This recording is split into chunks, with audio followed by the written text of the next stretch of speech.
नमस्कार, अस्सलाम वालेकुम, सत श्री अकाल। मैं हूं अख्तर हुसैन और आप हैं इस वक्त मेरे साथ न्यूज़ दिल से भारत पर।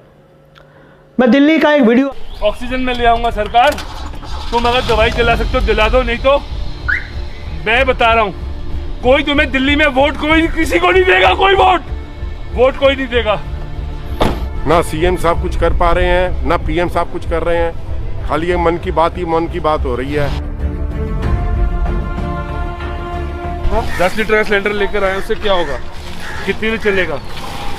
मैं भर के लाया हूँ 10 लीटर में से 6 या 5 लीटर गैस आएगी। 1 घंटे ज़्यादा नहीं चलेगा, सिर्फ 45 मिनट हाई फ्लो पे।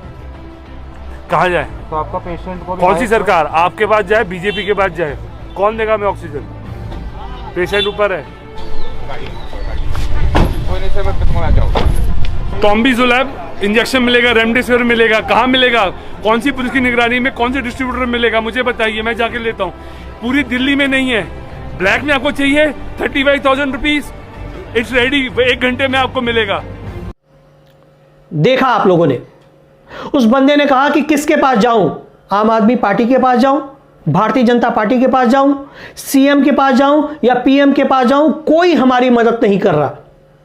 हॉस्पिटल में बेड नहीं है, ऑक्सीजन नहीं है, मौतों के आंकड़े लगातार बढ़ रहे हैं, लेकिन कोई हमारी हेल्प नहीं कर रहा है, कोई हमारी मदद नहीं कर रहा। एक आम आदमी चीख रहा है, चिल्ला रहा है। और ये आवाज सिर्फ दिल्ली से नहीं, भारत के हर राज्य से आ रही है। भारत के हर राज्यों में ऑक्सीजन की कमी है, बेड्स की कमी है। लोग अपने परिजनों को ऑटो रिक्शों में, टेम्पो में, रोड के किनारे लेकर ऑक्सीजन लगा के बैठे हुए हैं ताकि उनकी जिंदगी को, उनकी जान को बचाया जा सके।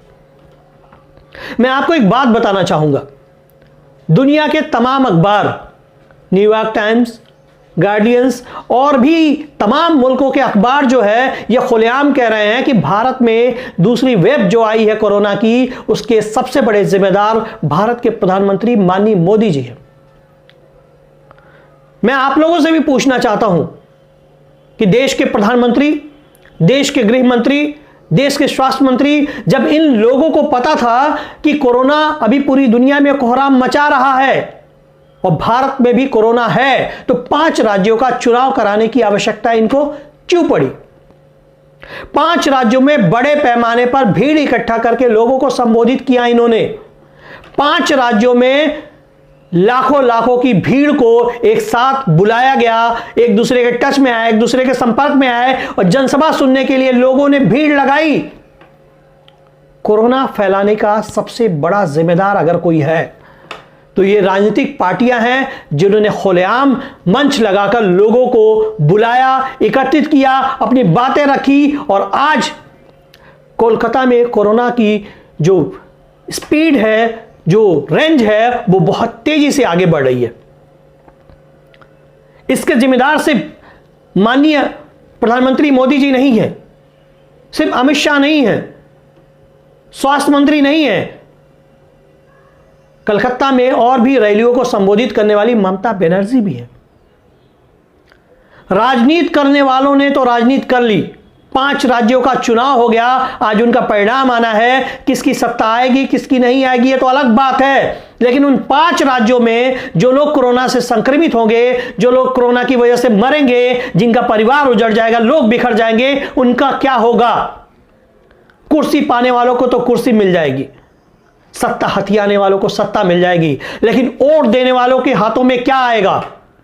जो कोरोना से पीड़ित होंगे उनको ऑक्सीजन नहीं मिल पाएगा, जो कोरोना से पीड़ित होंगे उनको बेड नहीं मिल पाएगा, जो कोरोना से पीड़ित होंगे उनकी लाशों को शमशान में जगह नहीं मिल पाएगी, लाइन लगाना पड़ेगा अपनी लाशों को जलाने के लिए। काश बंगाल की जनता को यह सोचना चाहिए था कि चुनाव में इतने बड़े पैमाने पर जनसभा में हमें नहीं जाना चाहिए था। ये नेता हमारा यूज कर रहे हैं, हमारा शोषण कर रहे हैं, हमें बुला रहे हैं। कोरोना को बुलाकर बांटा गया है, कोरोना को बुलाकर दिया गया है, कोरोना को बुला करके फैलाया गया है। ये भारत में जो कोरोना की तबाही का मंजर है, इसकी जिम्मेदार ये सभी पार्टियां हैं जिन्होंने बंगाल चुनाव, असम चुनाव, तमाम चुनाव में बढ़ चढ़ करके हिस्सा लिया है। मुझे अफसोस होता है इस बात का। और एक बात और मैं कहना चाहूंगा, हमारे देश के स्वास्थ्य मंत्री से यह कहना चाहूंगा कि आप लोगों ने अपनी जिम्मेदारी अच्छे से नहीं निभाई है। माननीय प्रधानमंत्री मोदी जी, आपने भी अपनी जिम्मेदारी अच्छे से नहीं निभाई है। गृह मंत्री साहब, आपने भी अपनी जिम्मेदारी अच्छे से नहीं निभाई है। इतने बड़े पद पे होने के बावजूद भी आपने जनता की जान के साथ खिलवाड़ किया है। आपने बड़ी जनसभाओं को संबोधित किया है, आपने मास्क नहीं लगाया है, सोशल डिस्टेंसिंग को मेंटेन नहीं किया है, आपने कोलकाता और आसाम में कोरोना को बढ़ने के लिए मौका दिया है, बढ़ावा दिया है। आपकी वजह से फैल रहा है ये कोरोना। मुझे बहुत अफसोस है, हर राज्यों में मौतों के आंकड़े बढ़ रहे हैं।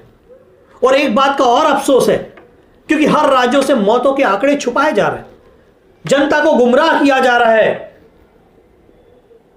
हॉस्पिटल में बेड नहीं है, ऑक्सीजन नहीं है, फिर भी जबरदस्ती ये थोपा जा रहा है कि नहीं, यहां हॉस्पिटल में कोई कमी नहीं है। अपनी गिरहबान में झांक के देखो, आज तुम्हारी वजह से ये मुल्क शमशान बनता जा रहा है।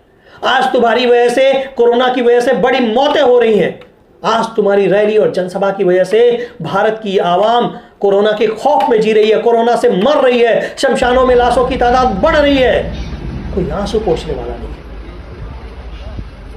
इन सब की जिम्मेदार ये सारी राजनीतिक पार्टियां हैं, ये चुनाव आयोग है जिसने ये चुनाव कराया। इन लोगों को इन मौतों की जिम्मेदारी लेनी चाहिए। इन लोगों को जो है ये मानना चाहिए कि हमारी वजह से कोरोना दोबारा से फैला है, ये जिम्मेदार हैं। क्या इनके खिलाफ सुप्रीम कोर्ट, हाई कोर्ट या कोई ऐसा कोर्ट है जो इनको दोषी ठहरा सकता है, जो इनको सजा दे सकता है? इतने बड़े पैमाने पर हो रही मौतों का जिम्मेदार इनको बनाया जा सकता है? मुझे लगता है कि कोई इनके खिलाफ नहीं चलेगा। एक बात और मैं आप लोगों से कहना चाहूंगा और गोदी मीडिया से कहना चाहूंगा, आप लोग अगर चाहते, अपनी जिम्मेदारी को निभाते तो शायद कोरोना इतने बड़े पैमाने पर नहीं फैलता। लेकिन आप लोगों ने इन राजनीतिक पार्टियों को सपोर्ट करके, इनका सहयोग करके, गलत खबरें जनता तक पहुंचा करके कोरोना को बढ़ने में बहुत बड़ी मदद की है आप लोगों ने। गोदी मीडिया, आप इस देश को सच नहीं दिखाते, सच नहीं बताते। अगर सच दिखाते और सच बताते तो शायद आज ये मुल्क कोरोना जैसी महामारी से बच जाता। लेकिन मैं अपने मुल्क के लोगों से गुजारिश करना चाहूंगा, न्यूज़ दिल से भारत की टीम की तरफ से गुजारिश करना चाहूंगा हाथ जोड़ के, कि आप सभी लोग हमारे लिए बहुत अनमोल हैं, बहुत कीमती हैं, इस मुल्क की धरोहर है, इस मुल्क की शान और आन बान है। तो आप अपने घरों में रहिए, सेफ रहिए, सुरक्षित रहिए, घरों से बाहर मत निकलिए। क्योंकि ये जो गिद्ध है ना, ये जो नेता है ना, वो आपकी जान का सौदा कर जाएंगे और आपको पता तक नहीं चलेगा। यही हुआ है कलकत्ता, आसाम, तमाम जगहों पे जो कोरोना फैल रहा है। तो मेरी गुजारिश है कि आप घर में रहिए, अपने परिवार के साथ रहिए। अगर आवश्यकता पड़ती है तो पूरी तैयारी के साथ निकलिए, हाथों में ग्लव्स, चेहरे पे मास्क, पूरी तरह सैनिटाइज होकर निकलिए, ताकि आप सुरक्षित घर वापस आ सके। आपकी जिंदगी अनमोल है और न्यूज़ दिल से भारत आपकी जिंदगी को सेफ और सुरक्षित बनाने की कोशिश कर रहा है, पहल कर रहा है, आपको जागरूक कर रहा है। कैमरामैन नसीम के साथ मोहम्मद अख्तर हुसैन, एक भारत नेक भारत। जय हिंद, जय भारत।